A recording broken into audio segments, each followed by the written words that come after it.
Bueno, aquí quise cambiar un poco el juego de palabras con el que se puso o que se anunció como tal en redes sociales para poder, pues sí, comprender más que el dolor, la propuesta es que se haga o irlo viendo cada vez como un síndrome geriátrico en la persona mayor. Siguiente, por favor. En los contenidos vamos a ver primeramente el objetivo que quiero que ustedes se lleven, las definiciones, la epidemiología, los cambios en el envejecimiento, un breve caso clínico, como tal, la relación, ya propiamente el dolor con síndromes geriátricos y las conclusiones. Siguiente, por favor.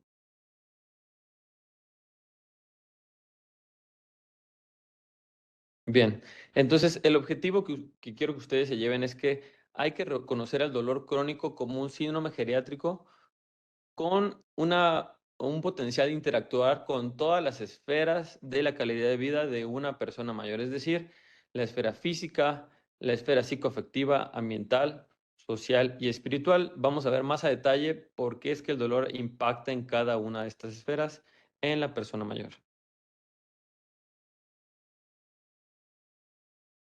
Vamos a ver cómo las definiciones son muy importantes en esta charla y para ir recapitulando, pues sobre todo, ¿qué es un síndrome geriátrico? Un síndrome geriátrico es el cúmulo de signos y síntomas que pueden ser manifestaciones de uno o varios padecimientos o varias enfermedades entrelazadas o mezcladas. Entonces, esto va a generar una gran morbilidad, un deterioro de la independencia y pueden llegar a producir la muerte. Es decir, el síndrome geriátrico se va a presentar con un conjunto de signos y síntomas debido a varias patologías entremezcladas o varias enfermedades. Siguiente, por favor. ¿Qué es el dolor según la definición más actualizada de la IASP? Que es una experiencia sensorial y emocional desagradable asociada o similar a la asociada con un daño tisular real o potencial. Va a ser muy importante porque la persona mayor con los cambios y todo esto que se entrelaza entre su calidad de vida, va a ser muy importante tener en cuenta esta actualización en la definición siguiente, por favor. ¿Qué es lo que nos pide la IASP en relación a contemplar en el dolor? Y voy a recalcar, pues, por qué la importancia en la persona mayor, cada uno de estos aspectos. El dolor es una experiencia personal. Como una persona mayor tiene más años en su vida, va a haber una modificación interesante e importante acerca de su experiencia personal en relación al dolor. Hay un aprendizaje del concepto de dolor, no es lo mismo la primera fractura que le dio una persona, a lo mejor porque se pegó en la primera falange en la infancia, a que si lleva ya 3, 4 fracturas por osteoporosis. El dolor va a ir cambiando dependiendo. No es lo mismo antes que había muchos partos, el primer parto a los 20 años que el último parto a los 40 años, entonces el dolor se va a ir modificando en una persona ya de 80 años que ha experimentado varias clases de dolor. Hay que respetar la experiencia del dolor, porque esto quiere decir que si alguien nos dice que tiene dolor, siempre debemos creerle, aunque a lo mejor por diferentes patologías, diferentes situaciones, no represente lo que nosotros creamos que pueda tener, pero no quiere decir que no lo tenga. Va a haber una relación muy importante acerca de los desenlaces adversos en la calidad de vida, lo vamos a ver más adelante. Y la incapacidad para comunicarse no excluye el dolor. Esto es muy importante en aquellas personas con demencia, aquellas personas con alteraciones del sistema nervioso central, que el hecho que no se comuniquen no excluye el dolor.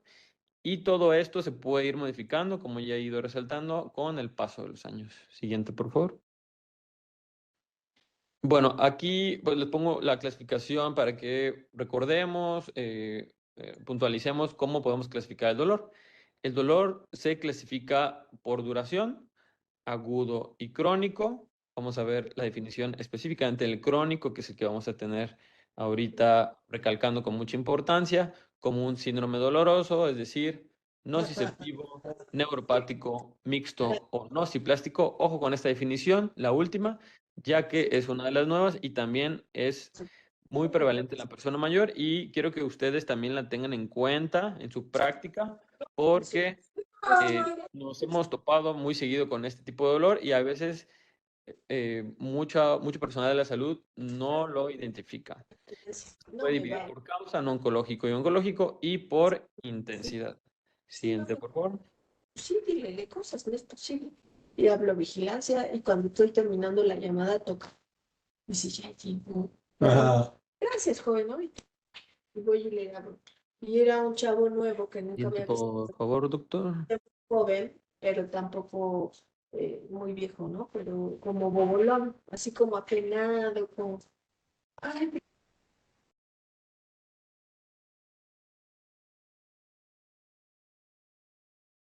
No sé si ya se ve la siguiente diapositiva. A mí no me aparece. No se saltó un poco. Es una previa. Ándale, ahí está. Muy bien. Retomando las definiciones. El dolor crónico, esto es muy importante que lo empecemos a conocer cada vez más. Yo sé que como personal de la salud todos hemos lidiado con dolor crónico, pero la definición es muy importante reconocerla porque también tiene una actualización. Entonces, la actualización es que el dolor se debe definir como aquel dolor que lleva más de 3 meses. Antes se definía como aquel dolor que duraba más dependiendo de la patología, a fines prácticos, pero ahora engloba todo tipo de dolor que dura más de 3 meses. El dolor se puede dividir en primario, en secundario, y aquí entra la parte nociplástico, que generalmente, o está la propuesta que entre en el dolor primario, y vamos a hablar de cada uno de ellos. El primario, me adelanto, es aquel dolor que está en una o más regiones y generalmente podemos, o como ejemplo, tenemos a la fibromialgia, el dolor lumbar, la migraña. El dolor secundario es el dolor secundario a una patología, es el más frecuente en la persona mayor y puede ser secundario a una cirugía, después de un trauma, debido a cáncer visceral, neuropático.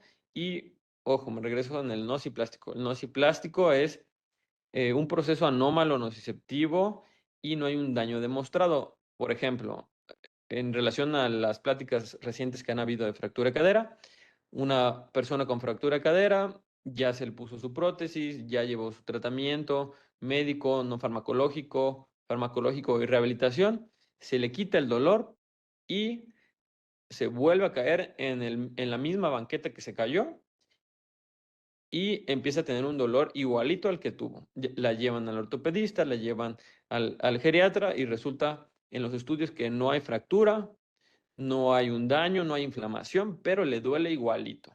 Entonces, esta experiencia pues psicoafectiva generó y desencadenó un dolor nociplástico. No hay un daño demostrado y hay un proceso anómalo que su experiencia emocional, el estrés postraumático, propició a este tipo de dolor.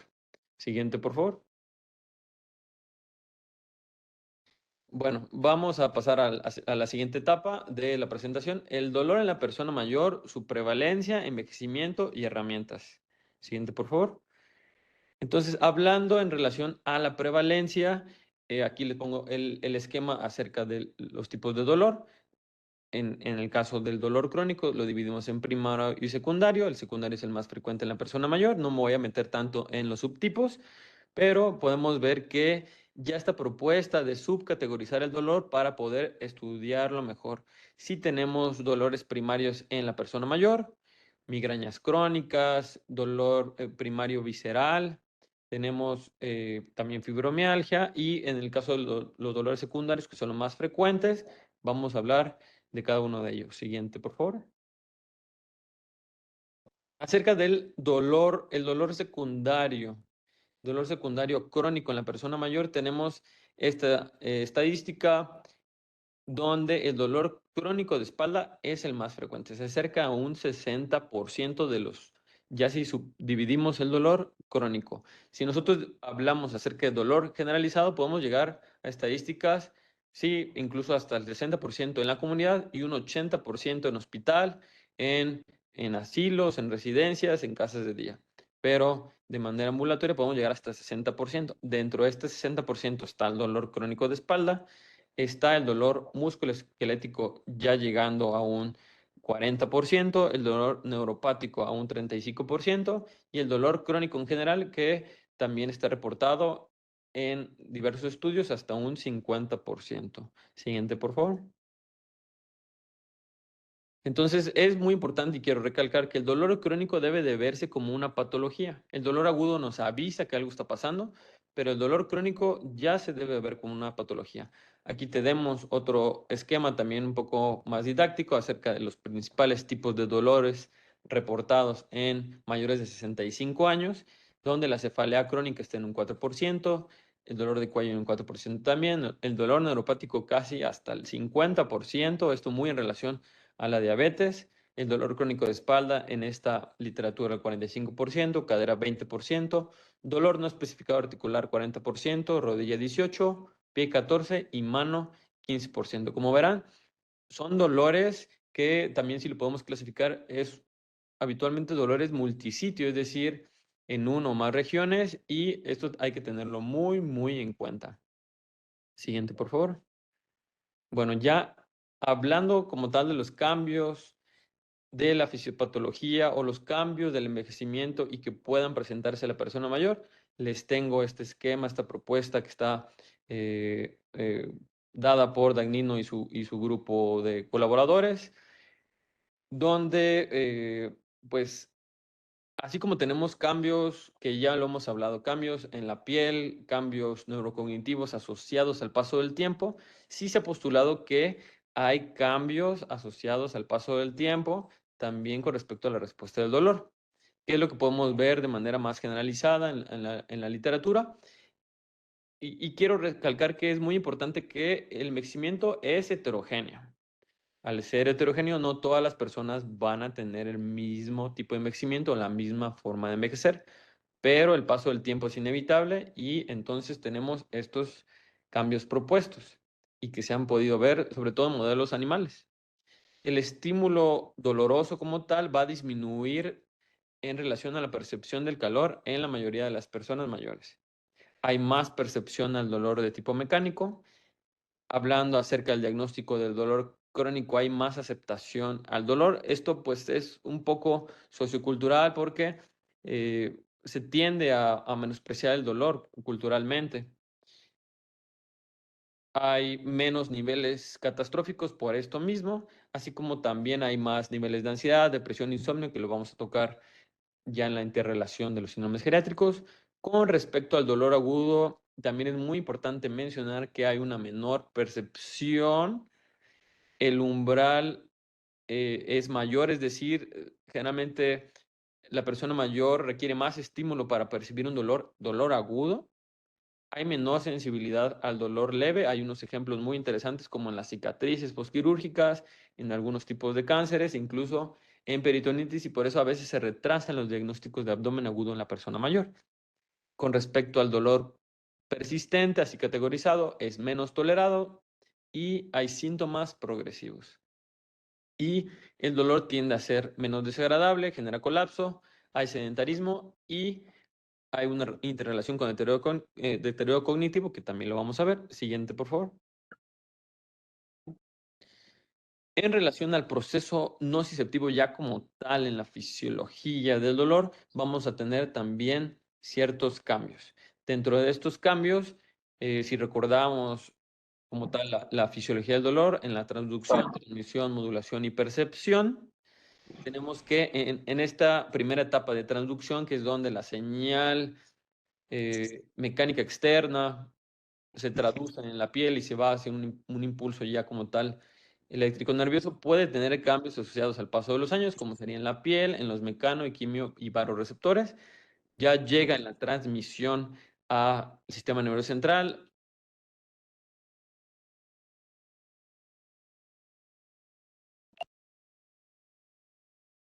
La parte posterior de la médula espinal sube hacia la corteza, hacia el tálamo, y estos cambios con enfermedades crónicas del sistema nervioso central pueden verse modificados, cambios anatómicos osteomusculares en la región pues, dorsal, cervical, torácica, que pueden modificar las vías aferentes y eferentes del dolor, y en relación a la modulación también sobre todo pues, en relación a la vía aferente de cómo se modula el dolor, también los cambios del sistema nervioso central, solamente el envejecimiento cognitivo puede influir en cambios, las enfermedades propias del sistema nervioso central, Parkinson, Alzheimer, otras neuropatologías y los cambios anatómicos en columna también van a modificar la modulación del dolor y la percepción es, pues, digamos que es la parte que más modificada se va a ver en el dolor en la persona mayor debido a lo que ya estuvimos comentando, que es una experiencia personal.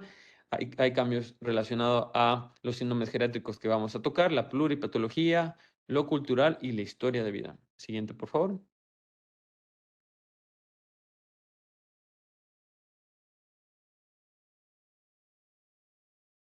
Vamos a hablar de las herramientas. ¿Qué herramientas podemos usar en el dolor de la persona mayor?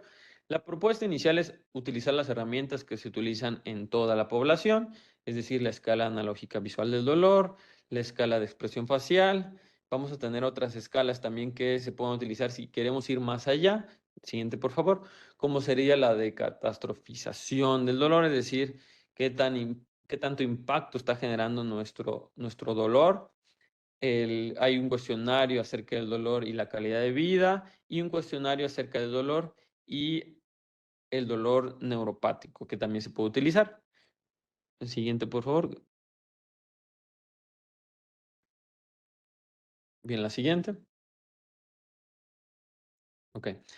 Entonces, tenemos otras herramientas que ya son ajustadas como tal hacia la alteración del sistema nervioso central. En este caso, la propuesta del PICE 15 va en relación a enfermedad de Alzheimer, donde podemos ver que la expresión facial, como tal, los movimientos corporales y la vocalización nos dan ciertos puntajes para detectar si una persona con demencia de tipo Alzheimer está teniendo dolor, pero esto también lo podemos utilizar en otro tipo de patologías. Está validada para Alzheimer, pero se puede utilizar en aquellas personas que tienen diferente tipo de demencia y obviamente nos va a ayudar. Tenemos también la escala de Pain Aid que está a su derecha, que pues esta está ya validada el español y también nos ayuda con respecto a la expresión, eh, con respecto a la vocalización, la expresión facial, el lenguaje corporal y es de utilidad y tienen que tenerla muy en cuenta. También tenemos herramientas digitales que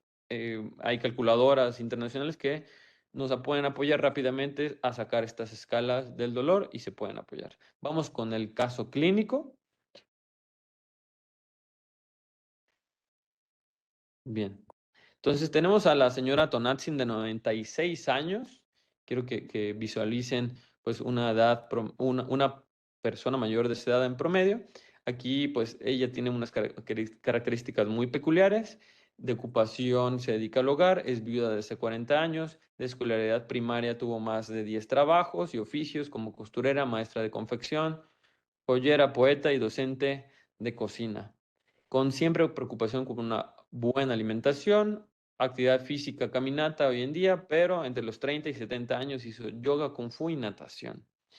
Previo al padecimiento actual, ella era funcional, ella era independiente para sus actividades básicas de la vida diaria e instrumentadas e incluso salía a la calle a tomar café con sus amigas.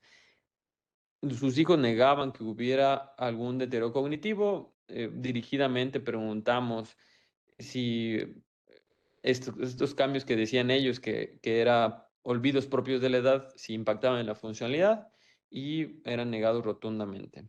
Siguiente, por favor. ¿Qué crónicos tenía ella? Diabetes de tipo 2, en tratamiento con metformina, 500 miligramos cada 24 horas, síndrome de colon irritable, ya ella pues lo definía como desde su juventud, sus hijos también lo mencionaban, que de repente pues sí tenía el famoso término de colitis y actualmente con tratamiento a base de pinaverio y dimeticona en la comida y su padecimiento fue que se cae al bajar de las escaleras, un poco este caso clínico en seguimiento al tema de fractura de cadera, se cae al bajar de las escaleras hace 2 semanas, bueno, 2 semanas previas a la valoración, que la distrajeron de la planta baja diciéndole que había llegado una amiga.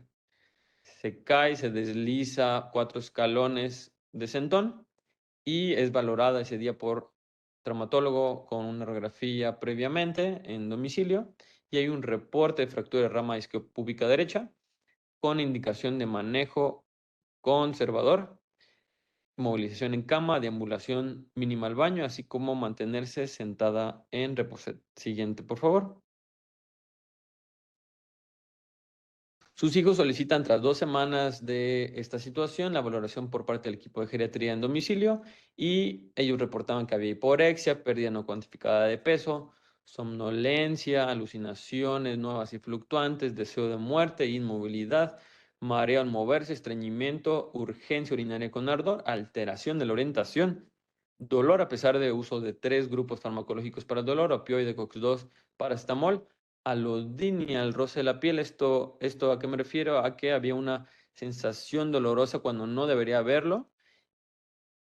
Y a la exploración, pues se pudo verificar que había criterios de delirium positivos, los criterios de CAM positivos, dolor mixto en extremidades inferiores, alodinia en los dedos de los pies y dolor abdominal visceral en marco colónico.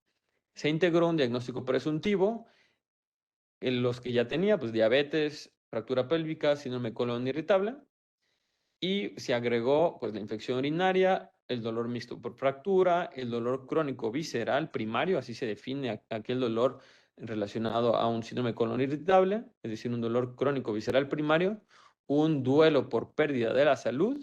Ella tenía ideas de muerte por la inmovilidad. Ella decía que se quería morir porque ya no se podía mover, quería ir a ver a sus amigas.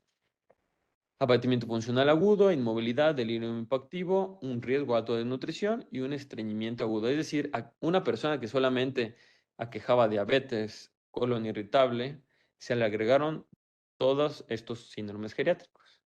Siguiente, por favor. Ahora entender cuál es la relación muchas veces bidireccional del dolor y los síndromes. Siguiente, por favor.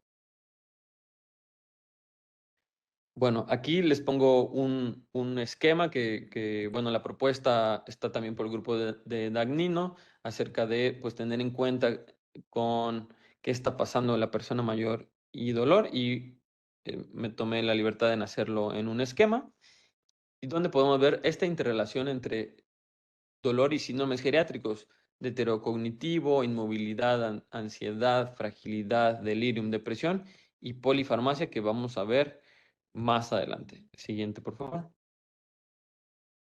El primerito, que es el que pues muchas veces se recalca y hay una preocupación, incluso hay mucha evidencia. Aquí les presento una revisión sistemática y metaanálisis de unos autores chinos, pero con estudios de todo el mundo, 19 artículos, 908,000 pacientes, donde se encontró un hazard ratio de 1.42 veces de tener más riesgo de demencia en aquellos que tenían dolor crónico, es decir, un 42% de mayor riesgo de demencia en aquellos que tenían dolor crónico, este dolor más de 3 meses. Esto es muy importante porque no nada más está en este artículo, hay varias revisiones, hay evidencia contundente que si dejamos a alguien con dolor, hay mayor riesgo de demencia. Siguiente, por favor. Tenemos también la relación entre el dolor y delirium. Esto pues muy reconocido en áreas de urgencias, en las áreas donde se ve fractura de cadera y también les traigo aquí una revisión sistemática y metaanálisis de 30 artículos en pacientes hospitalizados con respecto a la media edad de 65 años con hospitalización más de 48 horas y podemos ver en el forest plot de su derecha donde pues hay evidencia hacia que hay mayor riesgo y digamos, las conclusiones es que el dolor en reposo nos daba una OR de 2.14 veces de tener más delirium. El dolor severo nos da un OR de 3.42 veces más probabilidad de tener delirium y el dolor global de 2.17 veces que podemos ver en el rombo de abajo del lado derecho. Este es el dolor global donde está aumentado el riesgo. Siguiente, por favor. Acerca del dolor, el insomnio, esto es muy importante porque aquellos es pues biológicamente plausible, es lógico de cierto punto que aquel que tiene dolor en la noche le costará trabajo dormir, pero muchas veces si el dolor es infrarreportado, infradiagnosticado, pues el insomnio va a estar perpetuado en parte por dolor. Tenemos este estudio, este es una cohorte de 7,609 pacientes en la comunidad, donde se demostró que los pacientes que tenían dolor tenían una posibilidad de 1,87 veces de tener más insomnio. Esto se traduce a un 87% más riesgo de tener este binomio de que quien tenía dolor tenía insomnio en un 87%. Siguiente, por favor. En relación al dolor y la ansiedad, también aquí les traigo es una cohorte de 4,285 pacientes, donde se hizo un cuestionario acerca de estrés psicológico y la interrelación entre la incapacidad por dolor, es decir, aquellos que tenían dolor incapacitante, se les hizo esta escala y también se puede ver en la gráfica del lado derecho, donde los riesgos están aumentados, ya sea ajustando las variables o no, se ve aumentado el riesgo hasta un 50%, si vemos aquí el punto 5 de la derecha. Siguiente, por favor. Esto, la relación entre dolor y caídas también se ha visto que es incluso bidireccional. Es decir, aquella persona que tiene dolor, se ha visto que hay una alteración en el patrón de la marcha y se ha visto que se caen más. Eso desde el punto de vista fisiopatológico, pero pues también con evidencia contundente en este estudio también una revisión sistemática y metaanálisis, donde el dolor en múltiples sitios tenían mayores riesgos de caerse, 1,56 veces mayor riesgo de caerse, de probabilidad de sufrir una fractura en comparación con sus homólogos que no tenían dolor. Esto se traduce a un 56% más riesgo. Entonces, mucho cuidado porque aquella persona con dolor crónico en varios sitios, que generalmente se define en la literatura en más de 2 sitios, puede estarse cayendo. Siguiente, por favor. Aquí también les traje otro estudio porque pues vamos un poco en relación también a lo de las caídas y la fractura de cadera acerca del dolor. Esta es una cohorte de 46,000 pacientes con una media de 66 años, un rango interesante de edad entre 50 y 103 años. Las mujeres tenían más dolor y aquellos con más de 80 años tenían más dolor. En un seguimiento a 6 meses se cayó el 6,9%. Se obtuvo un riesgo de 1,35 veces más de caerse con dolor moderado y un riesgo de 1,52 veces con respecto a dolor severo. Y entre los participantes con dolor en más de 2 sitios se puntualizó en un OR de 1,29 veces, es decir, aquella persona que tenía dolor en más de 2 sitios, 29% más de posibilidad de caerse. Siguiente, por favor. Bien, ahora aquí les quise puntualizar en este estudio, se sacaron pues las ORs en relación al tipo de dolor y si se cayeron o no. Podemos ver que salvo el dolor de dientes y de boca, todos los dolores son significativos si los comparamos con las caídas. Entonces, pues recalco la importancia de identificar el dolor en múltiples sitios en la persona mayor y preguntar dirigidamente, sobre todo el dolor pues, crónico de espalda, que es el más frecuente en la literatura, y poder abordar y evitar una caída. Siguiente, por favor. El dolor y la depresión, esto también hay diversos estudios. Interesantemente, no se ha podido llegar a un consenso para poder hacer una revisión sistemática, pero pues hay muchas cohortes y aquí les traje una cohorte de 28,500 pacientes prácticamente. Aquellos tenían pacientes sin dolor. Al inicio del estudio se les dio un seguimiento a 2 años. Había una media de 65 años en estas personas, con un rango de 50 a 99 años. Las mujeres nuevamente más afectadas, hay más autorreporte de depresión. Y la conclusión de este estudio fue que entre más intensidad del dolor, el dolor basal se asoció con más depresión a los 2 años. Tenemos para dolor leve 1,2 veces de más riesgo de tener depresión, dolor moderado 1,32 veces más riesgo de tener depresión, y en el dolor severo 1.39, es decir, entre más, obviamente, más dolor, más depresión. Seguimos, por favor, la siguiente. Muchas gracias.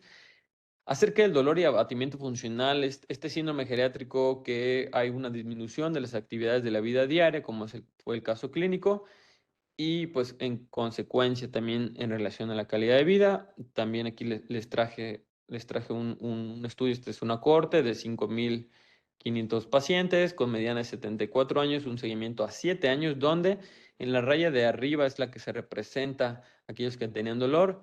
Se ve que se genera un hazard ratio de 1.14 veces, es decir, 14% más riesgo de aquel que tiene dolor va a ir empezando a mermar sus actividades de la vida diaria.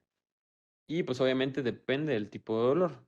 Aquí pues no se subclasificó en dolor crónico de intensidad, sino nada más dolor crónico en general. Siguiente, por favor. Dolor y fragilidad. La fragilidad, haciendo el recordatorio, que es este síndrome geriátrico, donde una persona mayor es más vulnerable debido a múltiples patologías. Hay una mayor propensión a que se pierda el estado de equilibrio de la salud. Y esta relación, pues yo podría decir incluso que bidireccional. ¿Por qué? Porque podemos ver que 85% en esta revisión sistemática metaanálisis, hay varias, de 39.000 pacientes, 24 artículos, 85% era más probable que tuvieran fragilidad aquellos que tuvieran dolor. Esto también tiene o podemos irnos hacia atrás, hacia meramente a la fisiología del dolor, donde el rol inmunitario tiene una parte muy importante en la modulación del dolor. Esto pues podríamos pasar varios días hablando de fragilidad y la interrelación inmunológica, pero si quiero que se queden con la idea, con el concepto, esto que les estoy presentando, que es casi bidireccional. Aquel que tiene dolor crónico seguramente va a desarrollar fragilidad si no tratamos el dolor. Siguiente, por favor. El dolor y la polifarmacia, pues era inevitable no ponerlo. Aquella persona que tiene el dolor, pues si nos vamos por la escalera de la OMS, vamos a ir escalando a tener varios fármacos. Y en este estudio, es una cohorte que les traje de 355 pacientes, aquí un poco menos pacientes. La verdad es que no hay tantos estudios, es un área de oportunidad acerca del dolor crónico y polifarmacia, sobre todo el dolor crónico bien subclasificado. 82 años es la edad de los pacientes en este estudio, ambulatorios con dolor crónico, y podemos ver en la gráfica de al lado, que es una gráfica de cajas y bigotes, donde entre más número de medicamentos, que es lo que está de su eje del lado izquierdo, y se aumenta el número de medicamentos con el número de las comorbilidades, esto incluyendo dolor crónico como una comorbilidad. Podemos ver que del lado derecho, en la caja del lado derecho, tenemos ya la media, perdón, la mediana de 9 fármacos, que es la que fue la conclusión del estudio, la mediana de 9 medicamentos, en un rango de 0 medicamentos hasta 25 medicamentos en una persona. 89% de los pacientes tenían esta característica, 49% ya tenía más de 10 medicamentos prescritos, 184 fármacos potencialmente relevantes, y aquí le voy a poner un esquema de un ejemplo de una persona con cardiopatía y dolor crónico severo. La siguiente, por favor. Aquí podemos ver en este gráfico cómo el paciente tiene espironolactona, tiene toracemide, es un paciente del estudio en la Gran Bretaña, amiodarona, acarbosa, digoxina, levotiroxina, lopurinol. Para el dolor tiene ibuprofeno tópico, diclofenaco tópico en caso necesario, tiene metamizol, tiene fentanilo para el dolor severo, tiene tramadol en caso necesario. Podemos ver en las claves de abajo del lado izquierdo que lo usa para dolor disruptivo, la cual no es la mejor manera de hacerlo, pero bueno, esa fue la representación. Heparina, warfarina, difedipino, metoprolol y sus múltiples interacciones. Entonces, esto no está muy alejado de la realidad aquí en México, en Latinoamérica, donde aquella persona con dolor va a tener polifarmacia. Siguiente, por favor.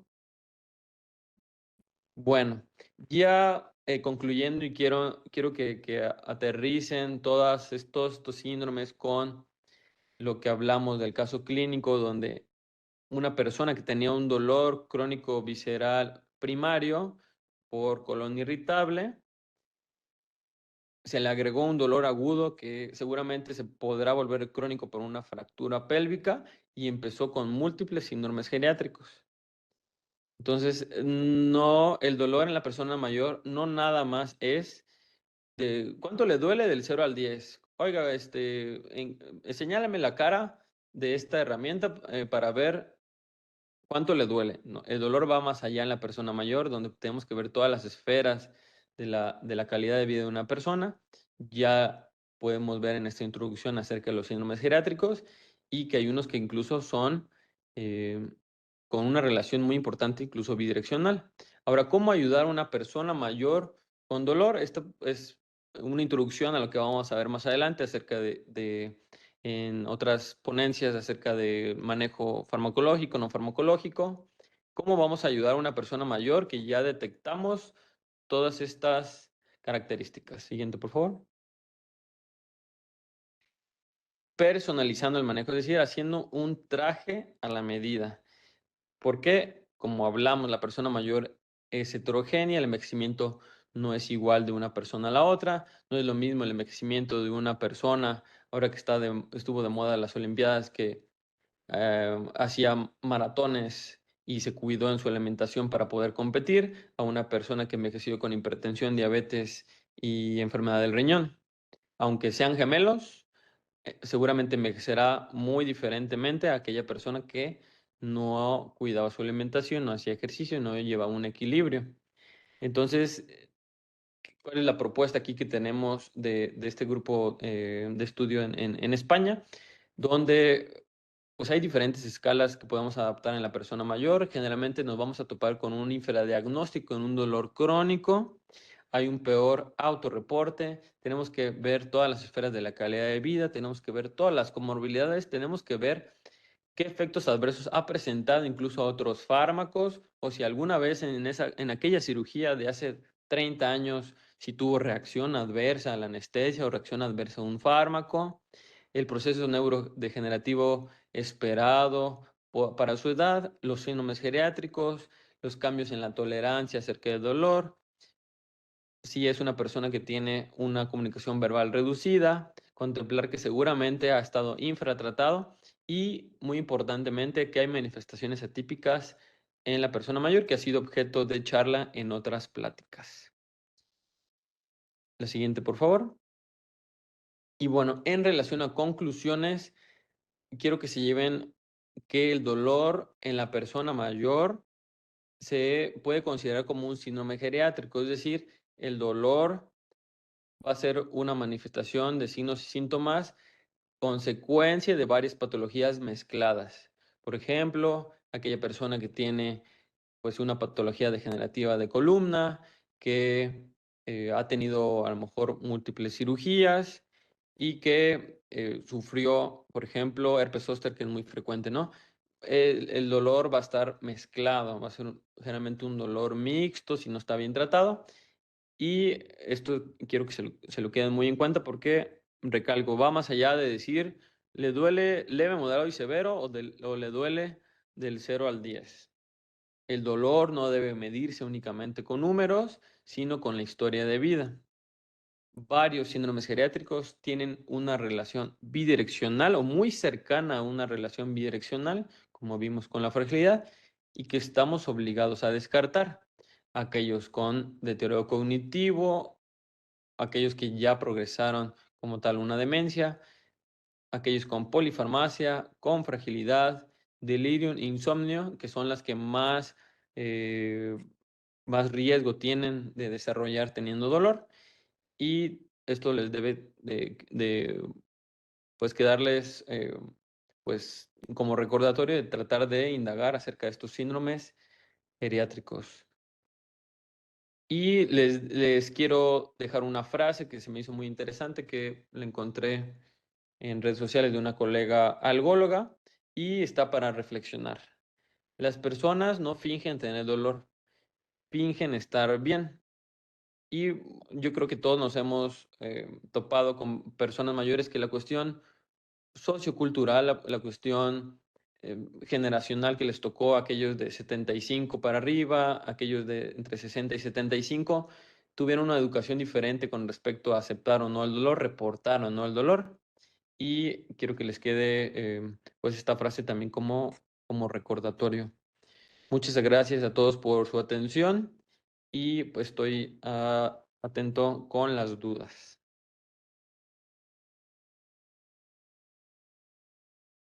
Muchísimas gracias, doctor. Claro que sí, vamos a leer aquí algunos comentarios que tenemos en el chat.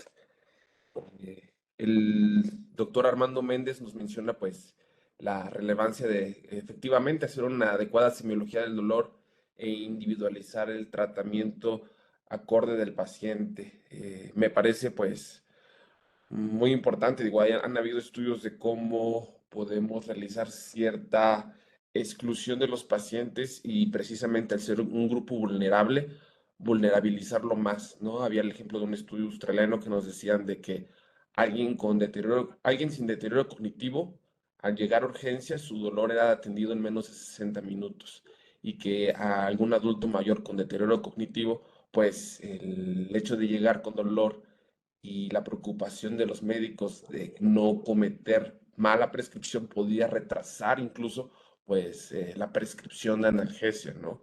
Entonces, por eso la importancia de no ignorar el dolor, el hecho de que un adulto mayor pues no lo refiera tal cual precisamente, pero que contemos con el antecedente de deterioro cognitivo, pues sí va a tener una gran importancia.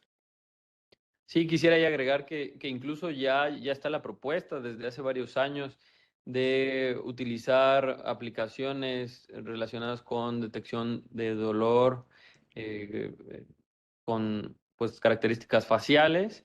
Se frenó un poco porque pues a veces los cambios propios de la piel, el envejecimiento, impedían una correcta evaluación del dolor en las personas mayores, pero sí están en desarrollo estas aplicaciones que eventualmente en las personas con demencia detectarán con una muy buena sensibilidad el dolor.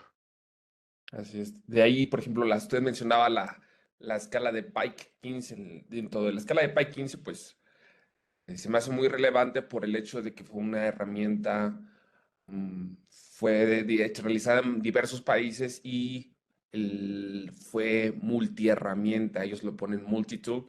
Es decir, tomaron los mejores elementos de otras herramientas con la mayor especificidad y sensibilidad para integrarlo dentro de una sola. El Pike 15 se encuentra también, pues, mencionarles disponible en su sitio web y tiene incluso un video de entrenamiento de 30 a 45 minutos para lograr realizar la adecuada aplicación del Pike 15, que es diferencia de otras herramientas que no tengan a lo mejor validación en cada idioma y instrucciones para la correcta aplicación. Nos comenta la doctora Gabriela, ¿qué consejo daría un fisioterapeuta, doctor, que se ha dado cuenta que su paciente adulto mayor tiene que acudir a su médico geriatra a revisión por dolores crónicos y este se niega eh, e incluso, se niega e incluso sus familiares o cómo tomar ese tipo de negativa y cómo abordarlos de forma que sea ético y dé resultados, sabiendo que necesitamos de este equipo multidisciplinar? Sí, justo la IASP, la Asociación Internacional de Dolor, eh, divide incluso que hay personas que reciben tratamiento para el dolor de un equipo interdisciplinario, pues valga la redundancia, que están haciendo una colaboración, o sea, que se hablan unos a los otros en pro del paciente y saber cómo está evolucionando. Hay equipos donde a lo mejor y no se hablan los especialistas, pero la familia pues lo está llevando con el geriatra, con el fisioterapeuta, incluso con el algólogo. Lo ideal pues es hacer un equipo colaborativo y poder comunicarse. Entonces aquí con esta capacitación pues mi recomendación sería pues hablar con los familiares acerca de esta interrelación, sobre todo con la depresión, con la ansiedad. Y bueno, ya no lo hablé porque no, por cuestiones de tiempo, pero también hay una interrelación con duelo y dolor. Muy seguramente este paciente tendrá un perfil de episodios depresivos y los familiares tendrán también un perfil de colapso en el cuidador. Eso también es un síndrome geriátrico que también está muy interrelacionado, ya tampoco lo tocamos, pero también aquellas familiares que cuidan a una persona con dolor crónico generalmente van a estar más colapsados. Entonces, tratar de hablar de esta situación que seguramente estará cursando con un episodio depresivo y tratar de concientizar a la familia. Esa sería mi sugerencia.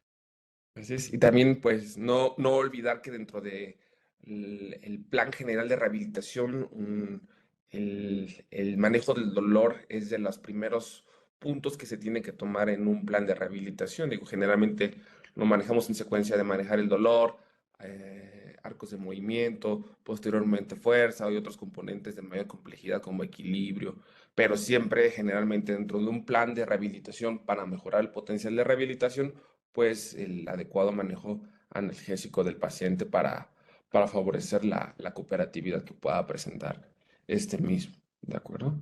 Ya no me metí a los temas de como tal de fármacos porque va a ser un motivo de charla. Manejo opioide y manejo no opioide y no farmacológico incluso. Entonces, eso lo vamos a ver más adelante. Muy bien. No sé si alguien más tenga otra duda. Si no hay ninguna otra duda en el chat, me gustaría agradecerle a nombre de todo el Geriatrims, pues el habernos brindado esta plática tan enriquecedora, doctor. Y de igual forma, pues invitarlos a todos a nuestro próximo nuestro próximo congreso que se va a realizar en la Ciudad de México en octubre para que todos puedan acudir. Muchísimas gracias, doctor Yosafat.